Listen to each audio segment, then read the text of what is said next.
you must notice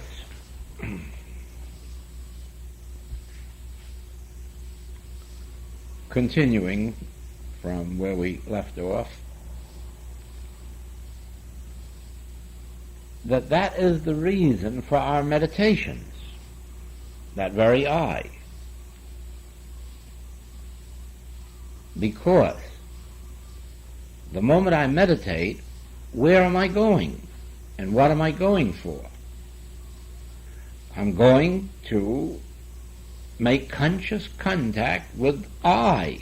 Joel is going to make conscious contact with I, with the center of my own being. It isn't entombed in my body, as you learn in April, I guess, March, March, when we have the lesson on resurrection. I am not entombed in my body, and yet, so as not to have a sense of separateness or far-offness, we say within me. The kingdom of God is within me. It doesn't mean within my body. And yet it would seem as if I were talking about in here, in my chest somewhere. No, it isn't physical at all. It's only that this gives me a sense of nearness.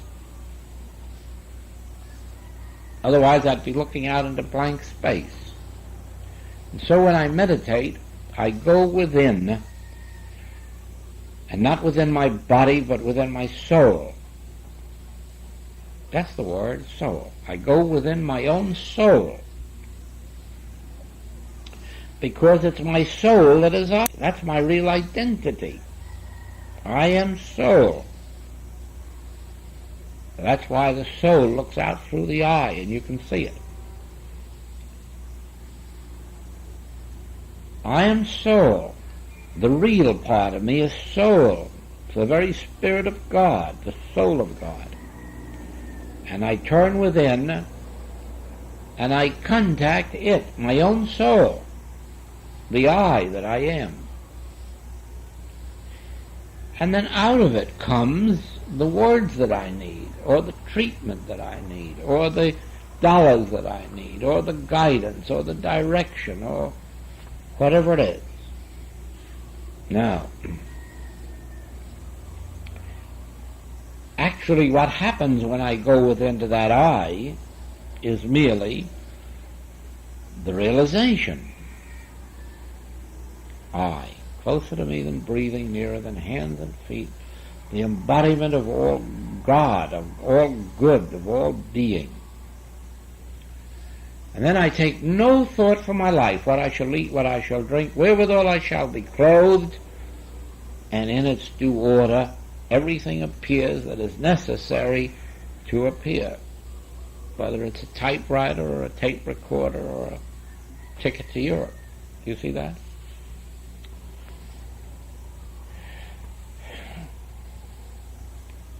So it is that we should never undertake anything,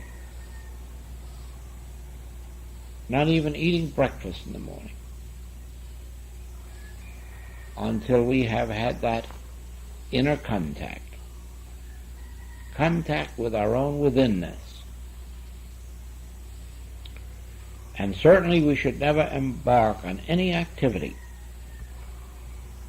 of any nature, go any place or do anything, without that contact, and repeat it as many times a day as we're going to start doing something else. Then we'll find that we are being fed and housed and clothed from within, and guided and directed and led, instructed. All right, now we will come to the last question. Will you please repeat the nature of specific treatment work? Specific treatment. Now this is a subject that too many of our students know too little about.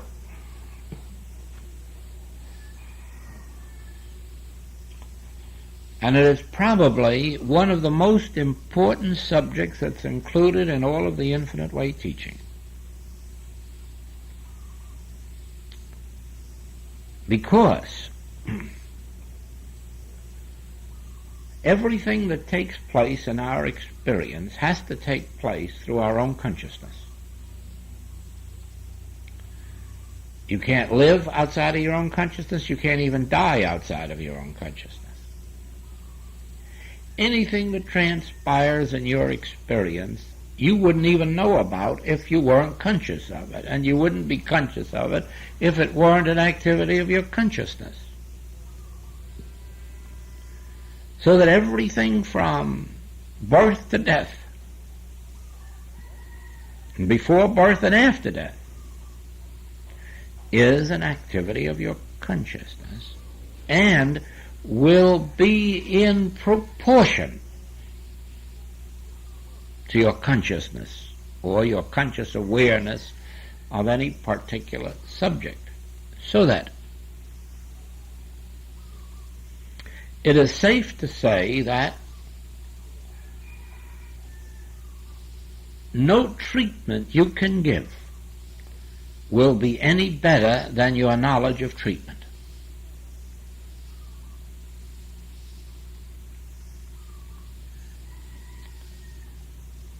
No treatment that you ever give will have any more power in it than your own consciousness of truth.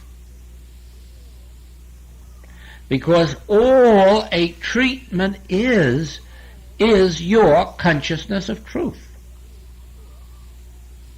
And that is why Jesus Christ will give the best treatment, because he has attained the greatest awareness of truth.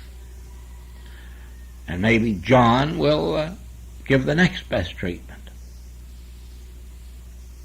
Paul. In other words, it will be in direct proportion to your consciousness of truth. Now that can't be something fuzzy, and it can't be generalities like God is all. It can't be that. It has to be specific. Therefore, whether you know it or not, every treatment that you ever give has to be a specific treatment. Even if it has no words or thoughts, it has to be specific. Because if it has no words or thoughts, that is only because having the awareness, you don't have to put it into words or thoughts. But that doesn't mean you don't have to have it.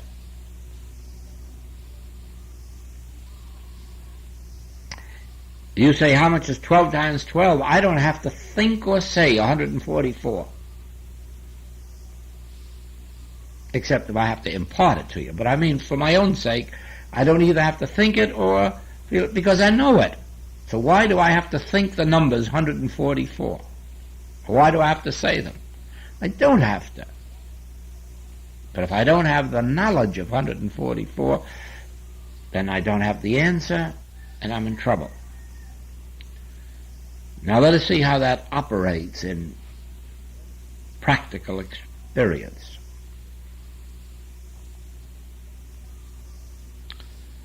I said a moment ago that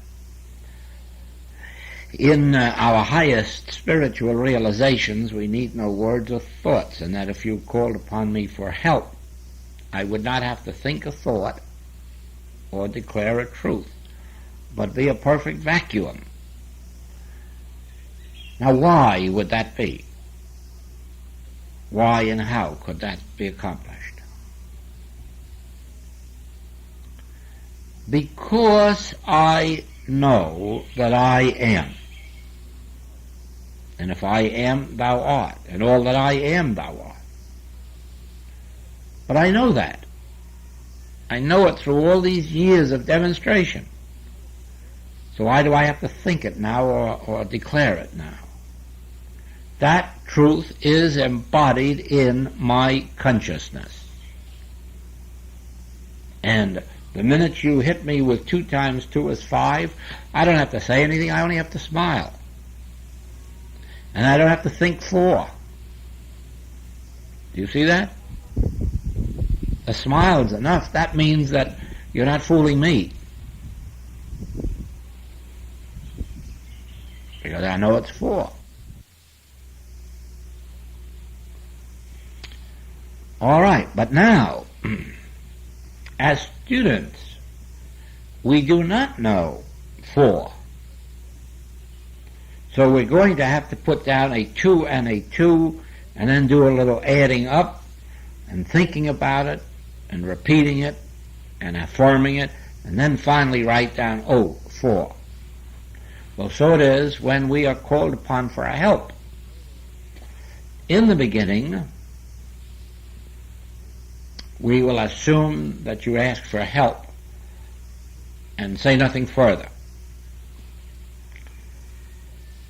So that we don't know whether it's physical, mental, moral, financial, or whatnot. The problem. But as students, we turn within, and if we have learned to take God as the first word of any treatment, which we should learn to do, God. God, the substance of all form. God, the source of all activity.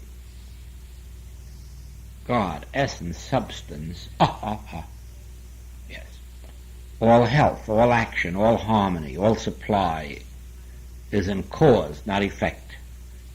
Then all harmony, peace, jurisdiction, good is in God the cause. The earth is the Lord's and the fullness thereof. And maybe now you're satisfied. Now you've declared the 4. Now you can sit back and go to the second part of the treatment where you wait for the confirmation from within. But suppose someone has called and asked for help, and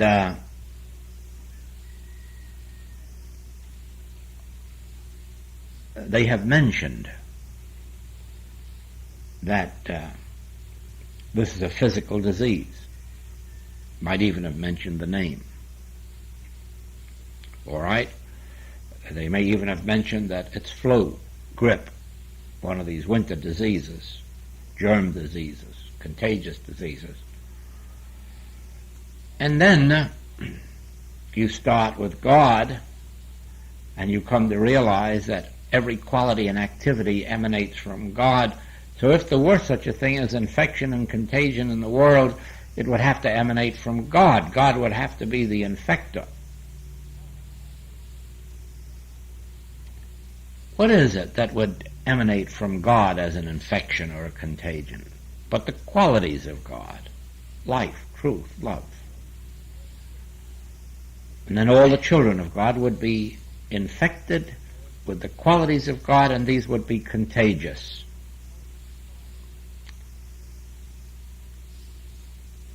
And so there is no infection to fear, no infection, no contagion to fear.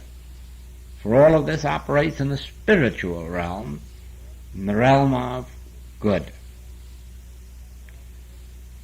In the realm of incorporeality, that's the word that just came in, incorporeality. So infection and contagion, if they're incorporeal, we don't have to fear them. And that gives us a sense of satisfaction. And then we settle back, our deep breath comes, our click, our release, and we're finished with that. Another call comes along, and somebody is paralyzed, or they've had a stroke, or paralysis, or an accident, they can't walk, or they can't move their arms. and quickly it comes. Quickly, instantly, after you've had a little experience. Of course the body can't move. How can the body move? It's dead. That's a dead arm. That arm can't move. I have to move that arm. I have to do that. The arm can't. The arm left to itself will stay here for 1,000 years. There has to be an I.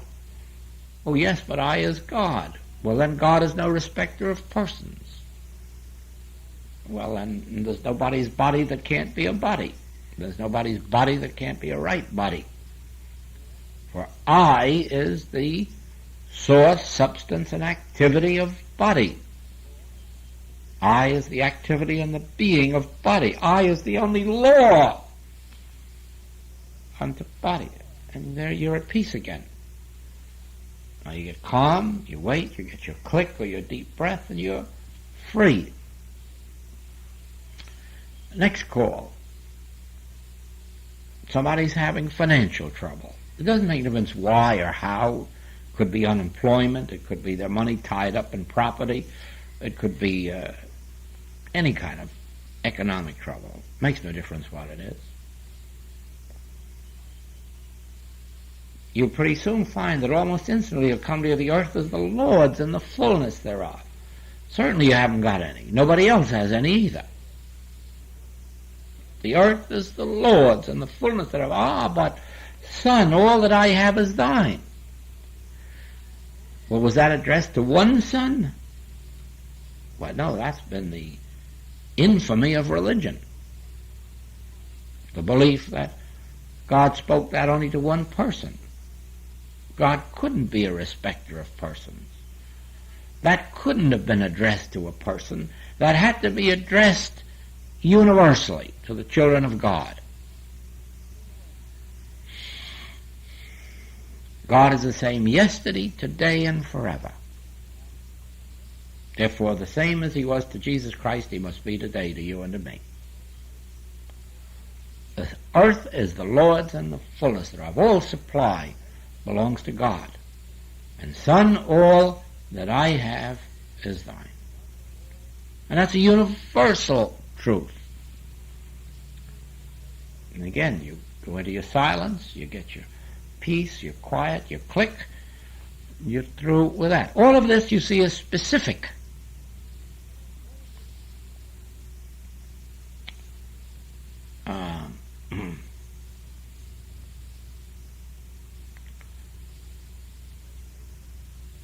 You get a call or you have your radio on and you're told a hurricane is on the way. You start with the word God. Well, the first thing that pops in is God is infinite. Well, there isn't any place where God is where a hurricane can be operating. Unless it's a very spiritual hurricane. And that would be a blessing. See that? There can't be. If God is infinite, there cannot be a place where the infinity of God is not in expression. Therefore, nothing destructive can be there. That's all. You go in, you get your silence, you get your click, and that's complete. And that's specific. Now, I don't mean you always get these answers that I've just given you. You have to get 1,000 different kind of answers. But you'll get some specific thought as to each specific problem. You see? A specific answer will come to every specific problem. Just like if your problem is 8 times 8, you're not going to get 4 and you're not going to get 144. You're going to get 64. There is bound to be a specific answer to a specific problem. See that?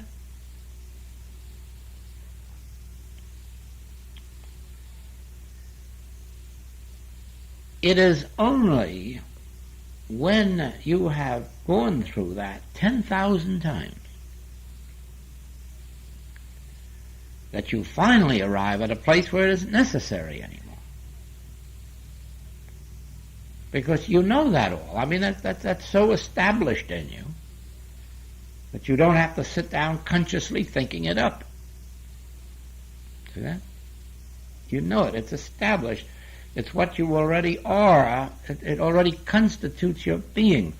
Well, yes. The only way to explain it is if I sat down to a typewriter, I got to sit down and look at every key and watch out that my finger hits the right key. I can't help that. I must do that. But I know that a typist doesn't have to. You can blindfold a typist. They know they've hit the right key. They know they got the truth without thinking it, without seeing it, without assuring themselves of it even. They know that. See that?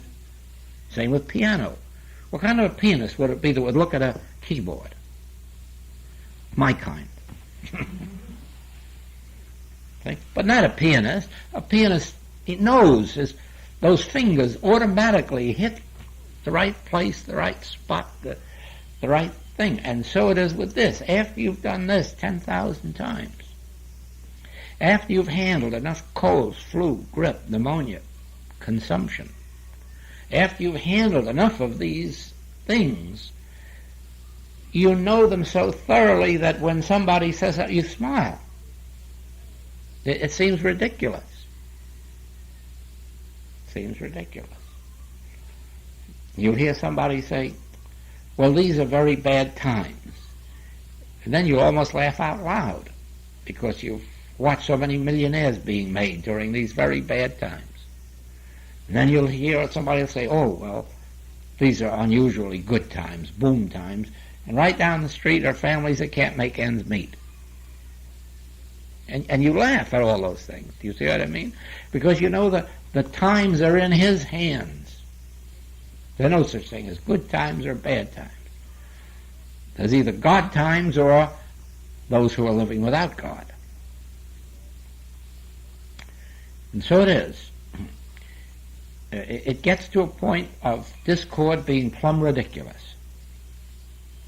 So that the only answer you give to almost any problem or every problem is that inner chuckle, that inner smile. You might say, I know what's really so. See that? Well,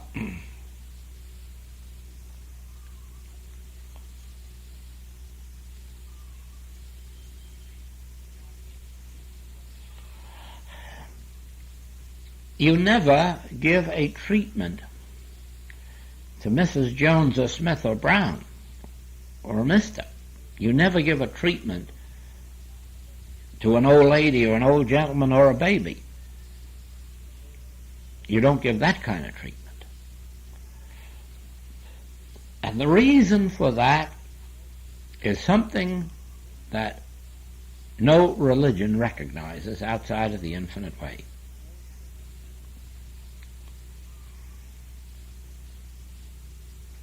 And that is this, that 2 times 2, if they're 4, are 4 about apples, peaches, pears, plums, pineapples, dollars, donuts, millions or billions. See that? Whatever truth you know is a universal truth. It's not just the truth about you or me. That's the sad part of religion, that we believe that we can ask God for something for you or for me. And God couldn't any more do that than he could give us a 2 times 2 for peaches but not for plums. When 2 times 2 is 4, it's 4. Universally, impersonally, impartially, for saint or sinner. Whatever the truth is that I'm knowing when you present a problem to me isn't merely the truth about you, it's the truth. It's universal. Therefore, I don't have to direct it back to you just because you asked for the help. Because any truth I know is a universal truth. It's got to be the truth about you. And that's why we don't have to have the name of the patient.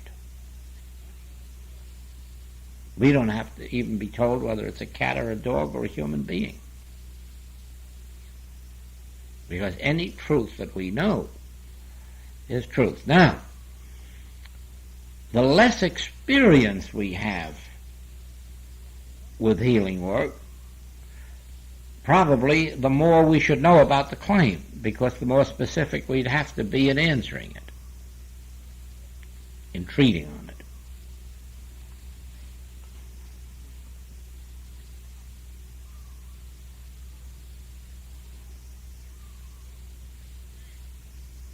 Well, I'm thinking of several things. The first one that came to my thought was a call that I had many years ago that had to do with an infant. And it was an infant illness of some kind or other, or infant trouble or other. And the very first thought that flashed my mind, there are no infants. God can't ever be an infant. God is the only being there is. That's the only life there is, the only mind, the only soul, the only spirit there is. And that ended the treatment. But it was good for somebody to say it was an infant at that point of my development, because it gave me a chance to know the truth about infants, and the truth is there aren't any. See? Well, then I remember that Mrs. Eddy wrote in one of her books that she cured or healed a woman of a very severe female ailment just because it flashed into her mind that there aren't any females. There just aren't any. There is only God being, and God being is male and female in qualities, but there is, again, there's no corporeality in God. So if God is male and female, it isn't a corporeal male and female. It's male and female qualities of being. See that? And by knowing there is no female, she healed that woman. All right? In that case, it was good for her to know that it was a female, or to know that the disease was a peculiarly female disease. You know? Now, in that part of your ministry which comes later, after you've had 10,000 cases to work on, it really would make no difference whether it was male or female or what it was, infant or animal, because you instinctively aren't in this world where there are those distinctions. Your treatments aren't on the level of this world. I've said this on some of the tapes. The most powerful teachings in the infinite way are these. My kingdom is not of this world. Man shall not live by bread alone. That's two of the most important teachings in the whole works, because the minute a problem is presented to me and I can realize my kingdom is not of this world, that's the end of it. That's the end of it. I'm not patching up this universe. I'm not healing bodies. I haven't got young bodies or old bodies or change-of-life bodies. See that? Or the problems of puberty, or the problems of adolescence, and the problems of youth, and then the problems of middle age. All that's eliminated. The minute I realize my kingdom, the spiritual kingdom, is not of this world, then I don't have to come down here to any of those specific treatments. See that? And yet I'm doing specific work, because I'm answering the claim of this world. In other words, I never get so high that I don't give specific help, even if that specific help may only be addressed to this world. Now, I don't think that our younger students can stand on that higher plane, because to them this world is too real. And even if they intellectually said it wasn't, they're lying to themselves. And the treatment won't encompass it. Your treatment will not be effective if it contains a lie. That is, if it contains anything that would insult your own intelligence. See that? It has to satisfy you at your level of consciousness.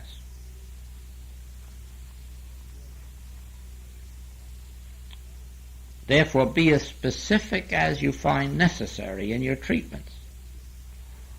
But don't stop your healing work with the treatment. Take that second step of getting still and waiting for the seal to be placed on it, for that click, for that inner release, because that's the major part of the treatment. And even if there have been some mistakes in your treatment, it won't harm if you've had that click from within.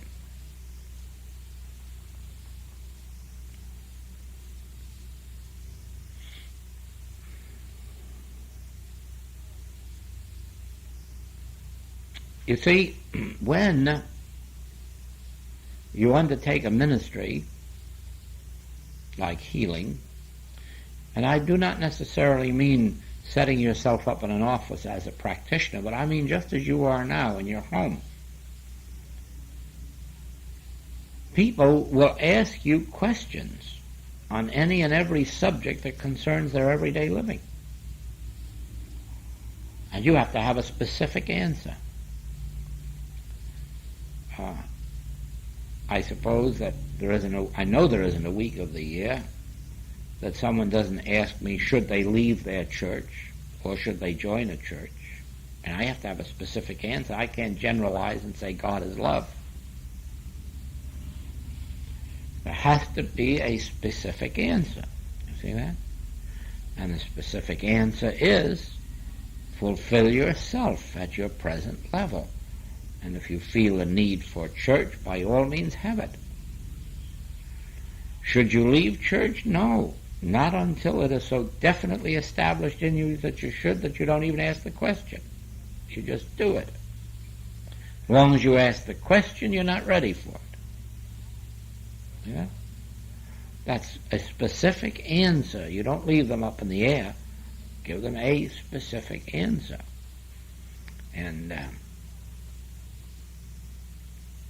And somebody wants to know, should they eat meat or shouldn't they eat meat? And they want a specific answer. You have to have one. And the answer is, again, you live at the level of your consciousness. If you're living at that point where you like meat or you require meat, keep on. When meat is no longer needed in your experience, it'll drop away and you won't have to ask the question.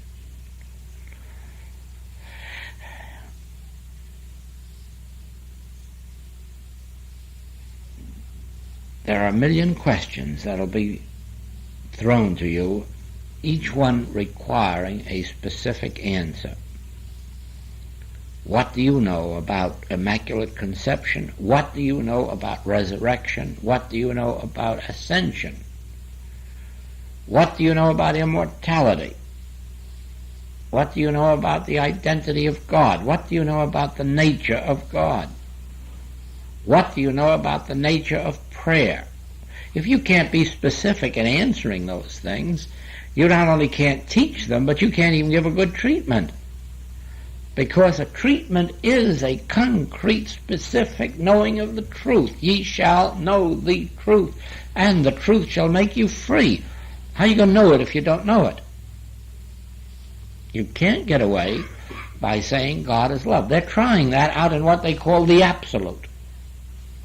There are teachings called absolute teachings, and they will tell you very honestly that I'm all wrong, that all that I teach is unnecessary. Why? Because God is all.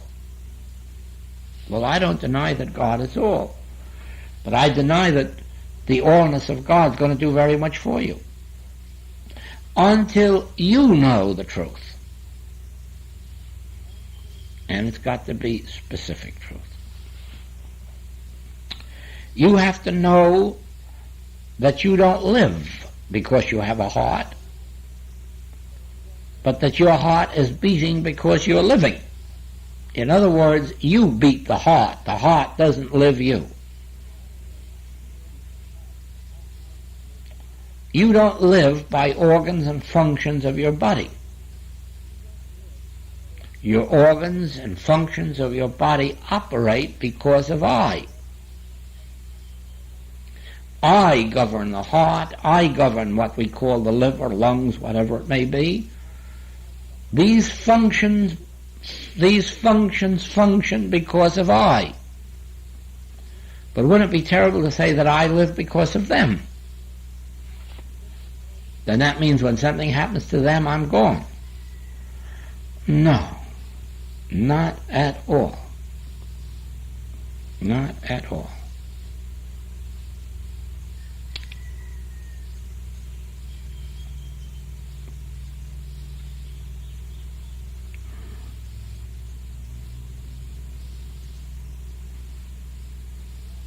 A woman swallowed 2 bottles of sleeping tablets and was found and taken to the hospital, and family told that she wouldn't survive. But one of her friends was one of our students and asked for help.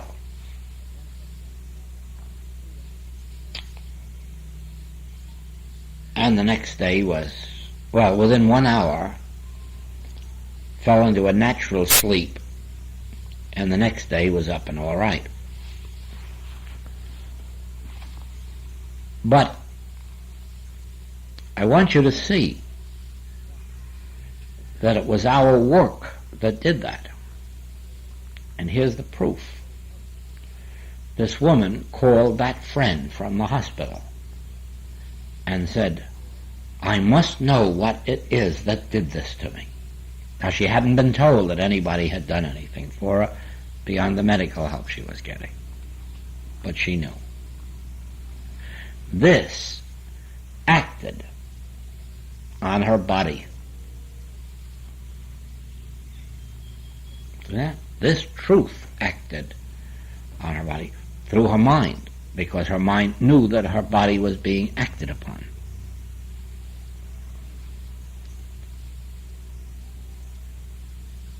I have a letter on my desk from the father of a boy who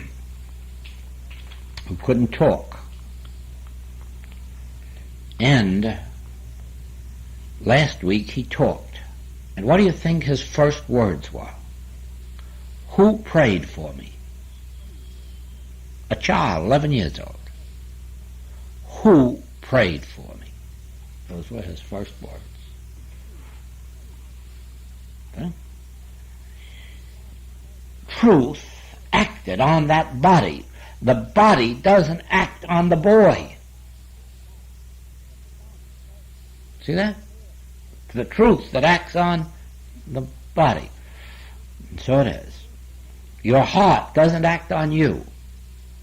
You, this truth, in your consciousness, acts on your heart, and on your liver, and on your lungs, and on all the organs and functions of your body, and on your business. Your business doesn't affect you. You affect your business. Your business is a dead thing, as dead as this table.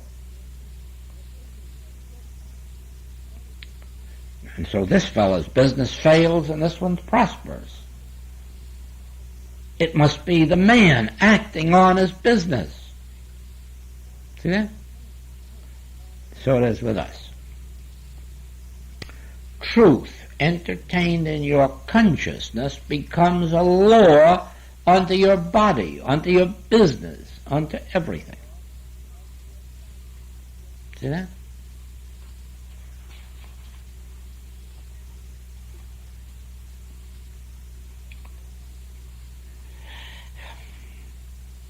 Therefore, you must be specific in the truth that you know.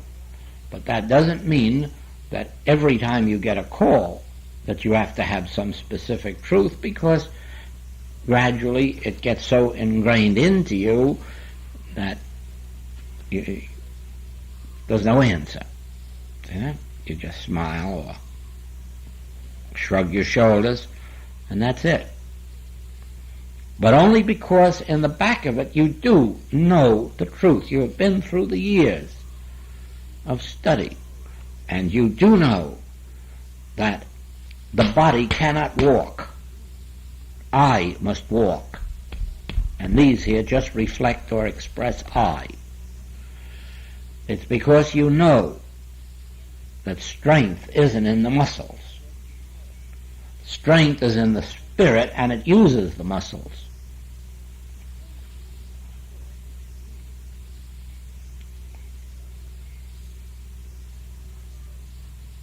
William Blake, we do not see with our eyes, but through our eyes.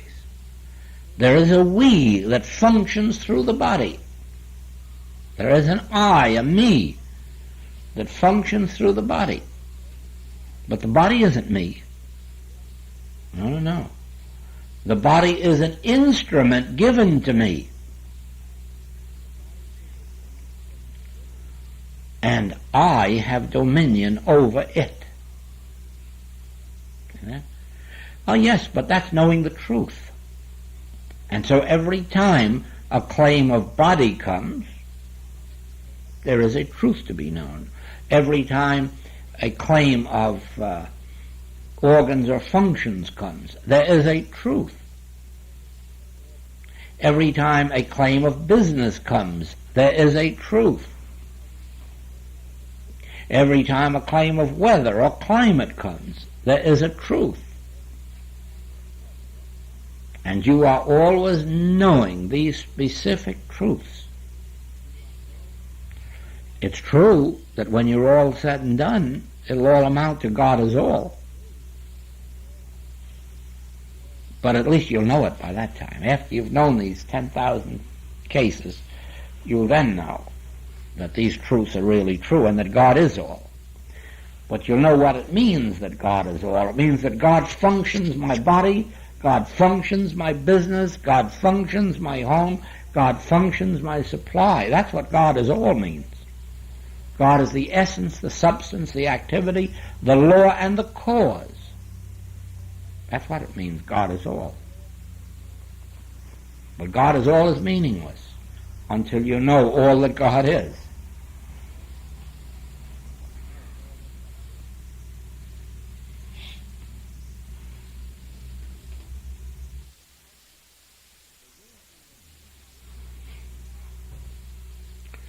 The wisdom of man is not sufficient to give you these specific truths. In other words, when you are confronted with specific problems, whether of your own or somebody else's, you can't run around looking for a memorandum of this tape and find out what those truths are that you're supposed to know. And if you could find it, it wouldn't be too helpful.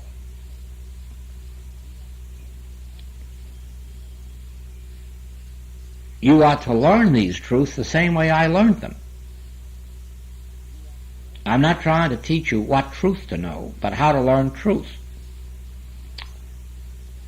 When you are confronted with a problem of organs or functions of the body, and if you don't know offhand this truth, that I govern the organs and functions of the body, not the organs and functions of the body govern me, turn to the Father within and ask for the truth. And let it come to you from within. Remember, this is not a system of memorizing the things that I have said. It's not having formulas. Otherwise you'd be going back to the old system then of rheumatism comes from this and something else comes from that. Don't go back to using formulas. Remember that all truth is given to us from God. And if you want to know the truth about anything, you don't have to go to a book to find it out. I mean now a specific truth. You turn to the Father within you. If you go home and you find that your plants are drooping and not doing well, and don't run to a book to see what's happening or what truth you should know. Turn within. And pretty soon a truth will come to you, and all of a sudden your flowers will look up at you and begin to smile. Because we're not trying to build memories, we're not trying to build a list of knowledge. And that's why I say that even a specific truth that I give you might not work when you're called upon if you use it. Just remember that the purpose of our teaching meditation is to teach you where and how to go to get any specific truth you know for any specific problem. You may be called upon this very night for some problem that I never even heard about. Then there'll be no use looking in the books for a solution. It won't be there. You must learn to turn quickly, instantaneously within. Now, strangely enough, by doing that, you may be led to open one of my books at just the right place, or the Bible. That's happened many, many, many times. But when you've turned within for a specific truth, it doesn't always come to you. You're not attuned yet to receiving it, but you open one of my books and there's the answer right in front of you. See that? That's far better than looking through all the books until you find the right answer.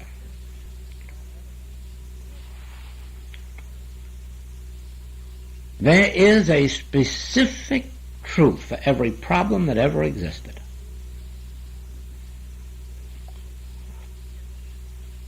And its abiding place is your consciousness. Your own consciousness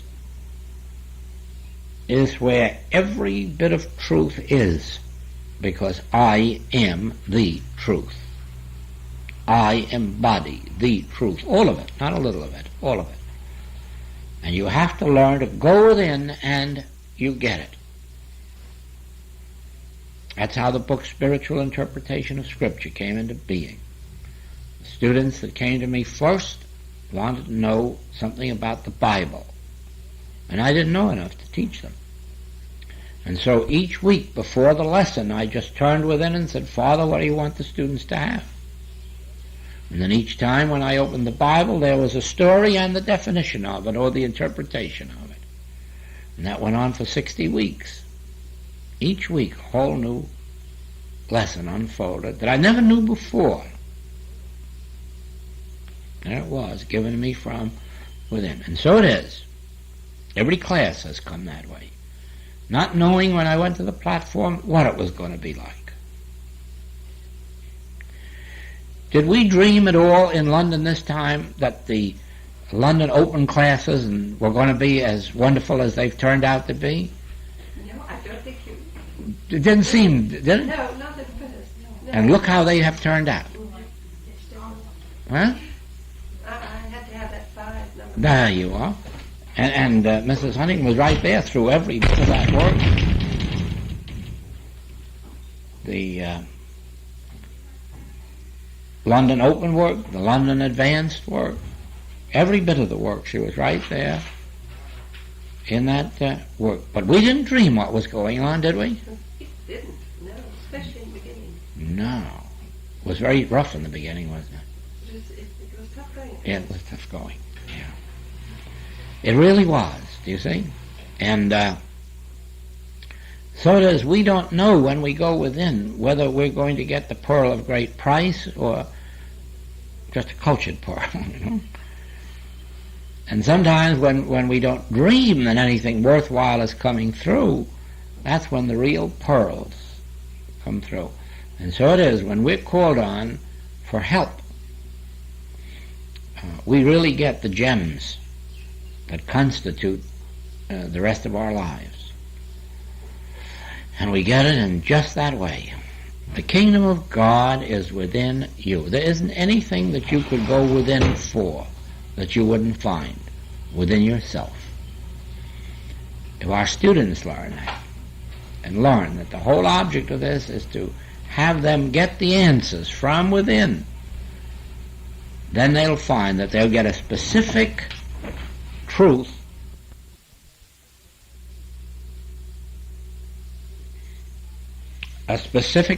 then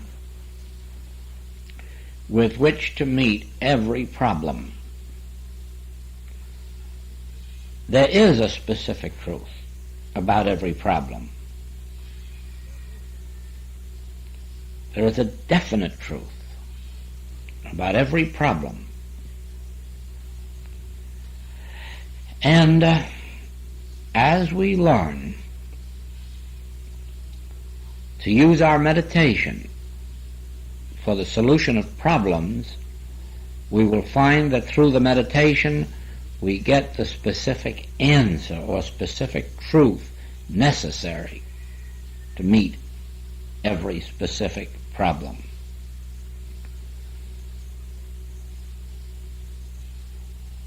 You might ask, does God know anything about our problems? No, definitely not.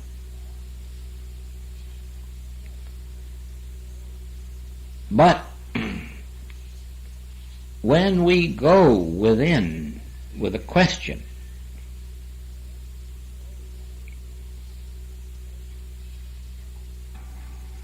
bread, wine, water, the answer comes back, I am the bread, the wine, the water. When you go within with a question, what is the truth about this situation? And the answer comes back, I am the truth. Or you go in, what about organs and functions of the body? And then the answer comes back, I govern the organs and functions of the body. Life governs organs and functions of the body. Organs and functions of the body do not govern life. When you first get problems of people with paralysis and strokes and all those things and muscles that won't move, and you go within, the answer comes back, I am the life of the body. I am the activity of the body. Spirit governs its formations. Some such truth that lets you know that the body isn't self-acting, that the body doesn't move for good or evil. The hand can't give any more than it can withhold. I must do these things using the hand as an instrument. And those truths come to you from within. My conscious oneness with God constitutes my oneness with all spiritual creation, everything that's necessary for my unfoldment. But how did I learn that? It was imparted from within. Would it have been imparted from within if I hadn't learned to meditate and get it? No.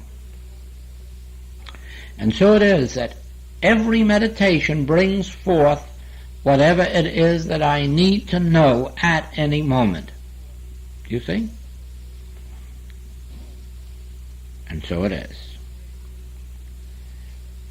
Now, be assured of this, that you have a right to know specific truths about specific problems. And also know this, that the only place you're going to get those truths is within yourself.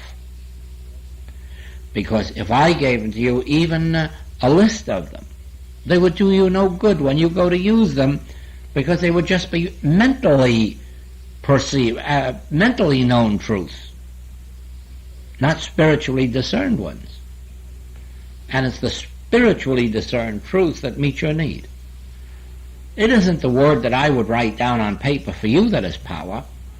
It's the word of God that is quick and powerful. The whole secret of our work is teaching the students to go within to the kingdom of God and let the still small voice utter itself, and then when he utters his voice, the earth melteth. And that's it. Thanks.